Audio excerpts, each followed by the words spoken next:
This is the 3D VIEW-MASTER adventure $1 Million Duck by Walt Disney Productions. If Professor Albert Dooley's ever-loving Katie had not been the slap-happy sort of cook who puts garlic and curry powder, among other things, into the apple sauce, and if Albert's laboratory duck had not eaten it, great wealth might never have entered the Dooley family's calculations, nor would they have become involved in an adventure that threatened the monetary structure of the civilized world. VIEW-MASTER Reel 1. Picture 1. Eggs she lays, snorted Dr. Gottlieb, Albert's boss at the psychobiological laboratory. But this she doesn't pass. A whole week we have tried, and not once has she pushed the button that gives her food. Only the button that gives her a shock. A Dummkopf she is. Albert nodded. Not only that, any duck silly enough to eat that weird apple sauce is beyond hope. I'll take her home and fatten her up for Sunday dinner. Picture 2. A kinder fate, however, was in store for the dropout duck. Albert went home to find 7-year-old Jimmy on the verge of tears because Katie had told him the family budget just could not handle the $50 puppy he had his heart set on. With a little persuasion, Jimmy agreed to give the duck a trial as a puppy substitute. I'll call him Charlie, he said with a brave show of enthusiasm. Picture 3. Trouble arrived almost at once in the form of the dog next door who belonged to Finley Hooper, a medium-sized wheel in the Treasury Department and a kind-sized stuffed shirt. The dog, barking wildly, chased poor Charlie into the Hooper swimming pool and went in after him. The ensuing commotion brought Albert on the run, closely followed by Katie. Albert dived in, clothes all and all, to save Jimmy's new friend. How Mr. Hooper ended up in the pool too was a mystery, though Katie said later she just might accidentally have given him just a teeny little bump as he stood at the pool's edge cheering the dog on. Choking and spluttering, Hooper yelled, "Dooley, when I want you and your ridiculous duck to go for a swim in my pool, I'll issue you an invitation. Now get that quaking creature out of here." Picture 4. Albert did get the duck out, though not because of anything his unpleasant neighbor had said.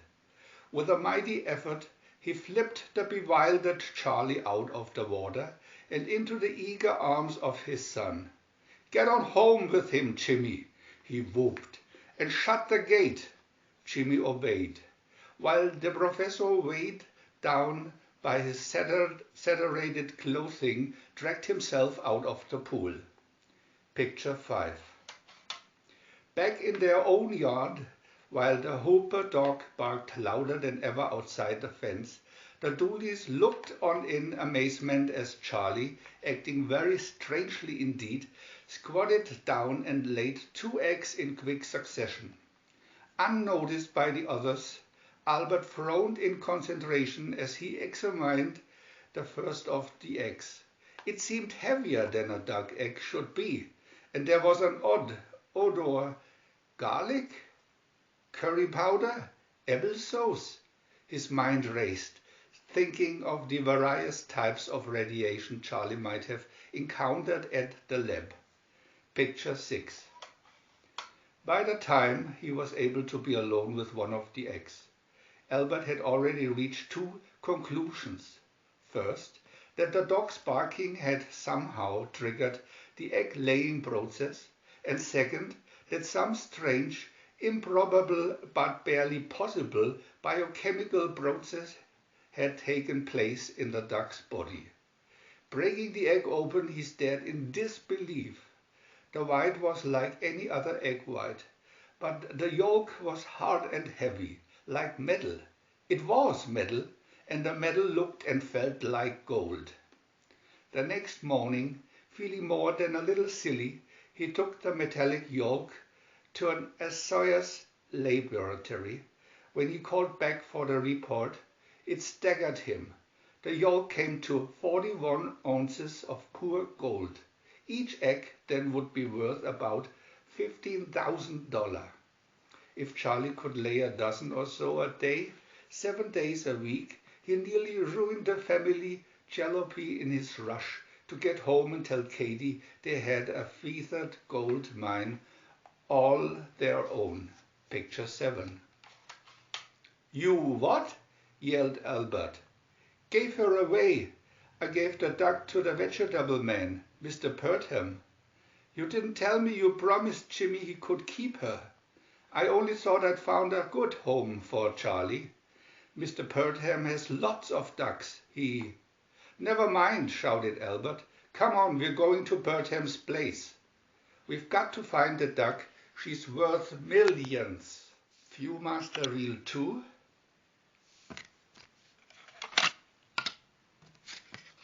Picture 1. Mr. Purdham did indeed have lots of ducks, hundreds of them, and they all looked like Charlie. But the professor put his keen, analytical, scientific mind to work and came up with a brilliant method of procedure. Dropping to his hands and knees among the ducks, he said, "Woof, woof, alf, alf, bow, wow." The learned professor was being a dog. Any duck that laid an egg because a dog was barking must be Charlie. Simple, scientific, brilliant. The only trouble was it did not work. Albert was barking on the wrong note, and the result was a duck stampede. Picture 2. As he frightened ducks escaped from their enclosure and sought refuge in the stream nearby, Albert lost his scientific analytic cool and tried to head them off. His second dunking in as many days. Meanwhile, Jimmy had headed back for the car, despairing of ever finding his pet among all those ducks.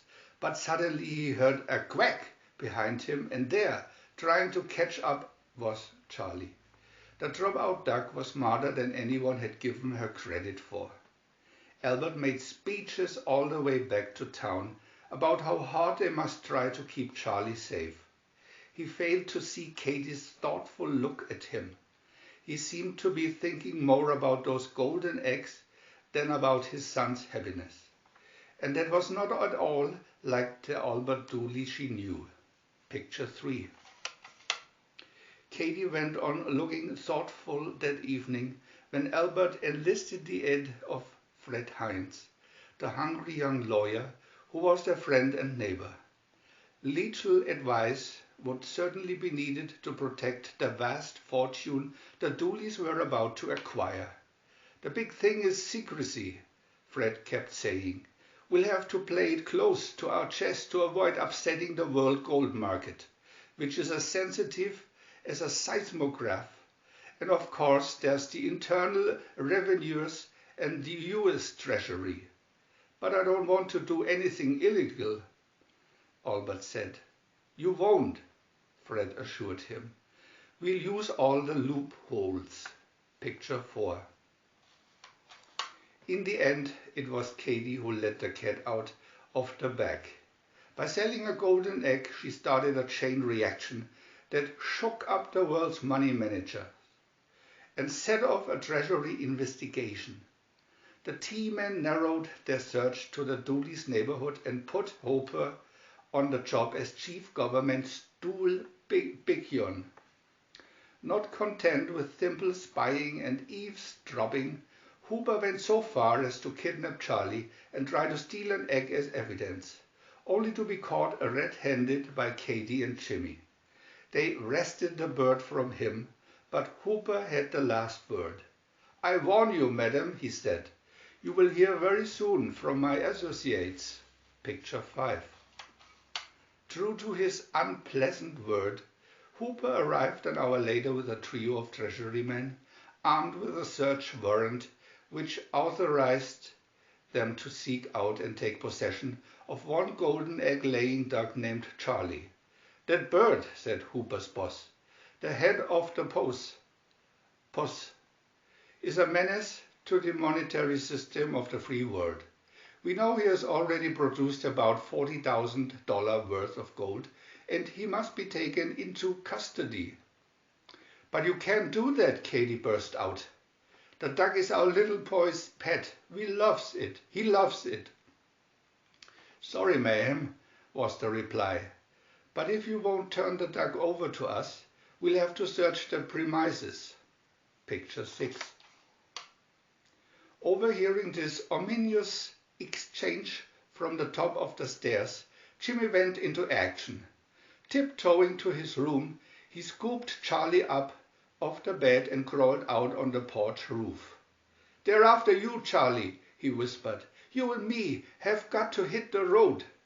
In a matter of moments, he had slid down the drain pipe and tucked the $1 million duck safely into the basket of his bicycle. Then the two of them set off on what turned out to be as wild a flight in pursuit as anything ever dreamed up by Hollywood. Picture 7. Jimmy's disappearance was quickly discovered, and the federal men set off in hot pursuit, followed by Albert, Katie, and Fred in the superannuated sedan. Forced by a monumental traffic jam to abandon his bicycle, Jimmy was fleeing on foot with Charlie clutched in his arms when he was spotted by a pair of friends in need. The Wedlow boys, Erwin and Olo, the hottest hot rodders in the neighborhood of the Dooleys. "Hey," whooped Olo, standing up on the front seat to peer over the tops of the stalled cars. "Our little buddy needs help. Wedlow's to the rescue." Making like a tank commander, Olo used his feet to signal the turns for Elvin as the hot rod snaked through the traffic, along sidewalks, up and down curbings, and through narrow alleys, until they scooped up their young friend with his duck and were off with a roar and a clatter. Pursuing on foot, the thwarted T-men whirled and sprinted back for the car they had abandoned in the crush of traffic. VIEW-MASTER Reel 3. Picture 1. Katie and Fred, meanwhile, had more or less accidentally hijacked a telephone company truck and were hot in pursuit of the Wedlows. Rounding a corner, they spotted Albert, from whom they had become separated in the mad scramble. In response to Katie's screeched urging, he put on a burst of speed and grasped the rear end of the truck as it passed, and hoisted himself into the folded-up lift basket for a look around. Picture 2. A moment later, he had a far better look around than he really wanted. Fred unknowingly touched the wrong lever and sent the lift basket soaring aloft above the street. In this perilous perch, Albert could only hang on for his life as the truck careened along after the hot rod, missing power lines, overpasses, traffic signal lights, and other lethal obstructions by mere inches. When he could snatch a split second to look back, he saw the government car drawing closer. Picture 3. The mad chase ended at last when Arvin made the mistake of zooming up the zigzag ramp of a huge parking garage. Unable to go farther, the Wadlows and Jimmy leaped out. Hearing the government car roaring up the ramp, the brothers spotted an old ladder and tipped it across the alley to a ledge on the next building. "Get moving, Jimmy," yelled Olo. "They're hot on your trail." As Jimmy, still clutching Charlie, inched his way above 6 stories of emptiness, there was a sudden ominous crack, and the Wedlow boys stared in horror. The ladder was breaking. Picture 4. First new arrival on this tense scene was Albert, who had leaped from the lift basket to a second-story railing when the truck had been forced to stop. After that he had raced like a madman up the ramp. Gone now was all thought of the golden eggs, obliterated by the knowledge that his son was in danger. Winded and reeling with exhaustion, he still managed to swing himself over the wall and down to a narrow, shaky footing on the ledge. "Jimmy," he said, making his voice calm with a superhuman effort, "keep coming, real slow and easy. I'll have you safe in a second." Picture 5. Above, the Wadlows were joined by all the pursuers, just in time to hear a horrible, splintering crash and a shout as Albert thrust his leg out over the collapsing ladder, yelling, "Grab and hang on!" Jimmy made a wild grab for his father's leg and held on, still clutching the squawking and terrified dog. An instant later he felt himself yanked into the safe and joyful embrace of Albert's arms. Among the onlookers, only Katie failed to give a cheer. She was too busy trying to control her tears of relief and gratitude. Picture 6. But the Dooley family's troubles were not over yet. There had to be a federal court hearing to determine what crimes had been committed, if any, and by whom. It reached its climax when Hooper tried to show the judge how a dog's bark would make Charlie lay a golden egg. He failed, and Fred was chortling triumphantly when Albert got to his feet. "Your Honor, Mr. Hooper is barking the wrong note. I'll show you." And to Fred's disgust he did. Charlie responded with a fine big egg, upon which Hooper instantly pounced. "Here, Your Honor," he whooped. "Break it yourself, and you'll see how these criminals are creating gold." The judge gravely broke the egg on the bench. Result, a gooey mess like any other broken egg. Gaping, Hooper made dark noises himself. Albert, smiling, said, "The energy has run out. It's finished." Glowering at Hooper, the judge snapped, "Case dismissed." Picture 7. As the courtroom scene broke up, it was hard to tell who was the happiest.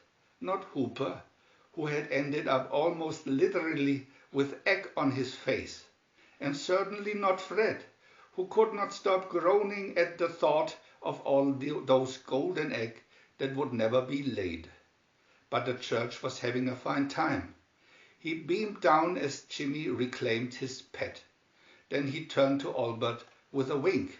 The evidence shows, he said, that you already have some $40,000 in the bank as the result of this bird's efforts. Too bad the government can't even touch it, not until income tax time." Albert grinned, but said soberly, putting a hand on Jimmy's shoulder, "People say there are things more important than money. Well, I've learned it's so."